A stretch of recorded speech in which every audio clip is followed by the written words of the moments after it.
Yeah, yeah. See, a dream ain't nothing but a dream if you don't set goals. 2K15? First?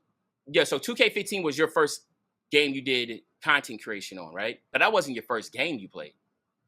Yeah, no, that definitely wasn't the first game I played. The first games in general, I was playing Wii back in, whenever that even first dropped. I was playing the Wii, Wii Tennis, Wii Sports, Super Smash Bros, Mario Brothers, heavy Mario Brothers. Actually, me and my mom used to play Mario Bros against each other all day, honestly.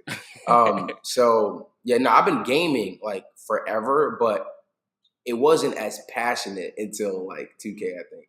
2K came to board. Yeah. And your two buddies that you still rock with now are the reasons for you getting into that. Your old teammates.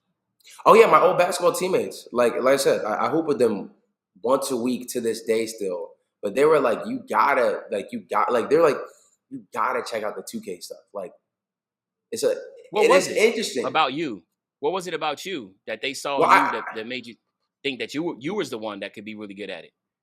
It's just that I was doing YouTube. I think it's personality because I was the only one doing YouTube.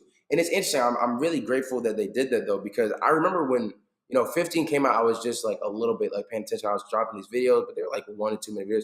I remember when 16 came out and I got a scope at the community. I was like, the 2K community is 2K is a big game. Millions of people buy it every year. But the actual community aspect, that park aspect, is in its infancy. Like it was like a baby community. Like the biggest creators at the time, 20,000 subs. And I was like, if millions of people buy 2K, this park mode is, in its third year, because 2K16, it was 14, 15, 16. So the park year is in its third mode. This thing is gonna hit the sky. Like it's too addictive a mode. It's too creative to not hit the sky. So I remember at 16, I was plotting, and I was like, there's a genuine way to explode this, because it's like you're catching a gold mine, Yeah. So that was my mindset, honestly, going into 16. Yeah. So then going into 16, what type of? I guess the big thing is for me, it's just trying to figure out. You say you started game planning. What was your inspirations? What were you looking at as far as was there other creators? I mean, obviously Chris Move, he was a My Career guy. Yeah, what were some of the inspirations that you ended up saying like, yo, this is how I'm going to go about my content, that led to, the ImDavisss that we all know? Where'd that inspiration come from? Honestly, Phantom, and it's always funny. I tell this story pretty often. Phantom was one of my favorite 2K YouTubers because he was just entertaining, like just super entertaining. And the first time we ever talked was in his 10,000 subscriber special. He was doing a GTA sub session. And I luckily joined in, and we got to talk for a very brief moment. But Phantom's definitely one of them.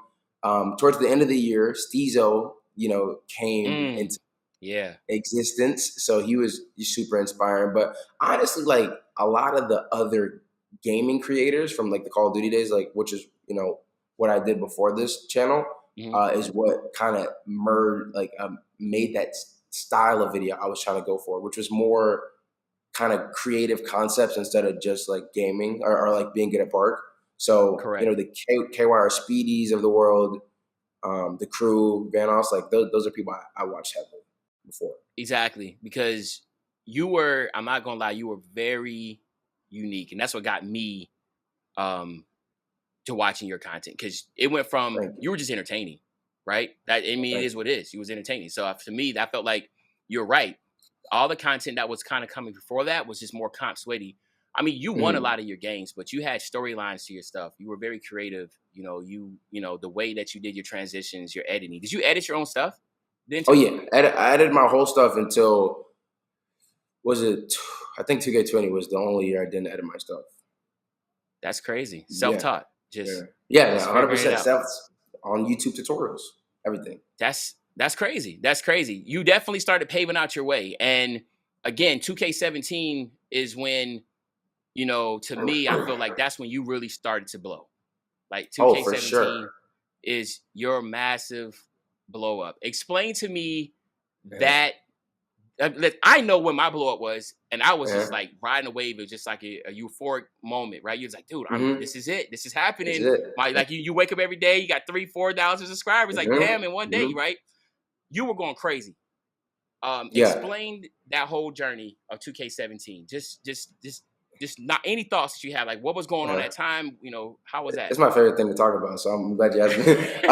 Because it's funny though, and the reason I like it is because it's all strategy. Like I said, 15, you know, going to 16, my friends were telling me, yo, you should do it. And I was trying to get my feet wet. 16, I was like, man, this is a brand new park community. Like, there's room to make something happen. But 17, they had the first ever prelude. And I was like, I need a foot up on people. Like, I was like, I need to find a way to like have people like what is going to be my way to stand out? And I caught a W twice. So the prelude then came out, and of course, you know about switching your thing to New Zealand. I got the prelude early, but as soon as I downloaded it, they took it off. So it was like me and like 2 other creators that had the prelude early. And I remember streaming the prelude early, 3,000, 4,000 subs, 2,000 viewers. And I'm like, yup, this is the start of my moment. It's the start of my moment. So then the actual game comes out. I remember asking a friend who lived in London. I couldn't even do New Zealand because I wasn't big enough. I didn't know enough people that lived in New Zealand. Yeah. And I definitely didn't have enough money to buy the game in New Zealand. So I asked a friend in London, like, hey, can I just use your account for today? Just to be able to download the game early. We did that. And, you know, that was the biggest day. Like, to this day, it's so crazy to me because, like, the stream maybe had like 4,000, 5,000 viewers. But it is crazy to me to this day.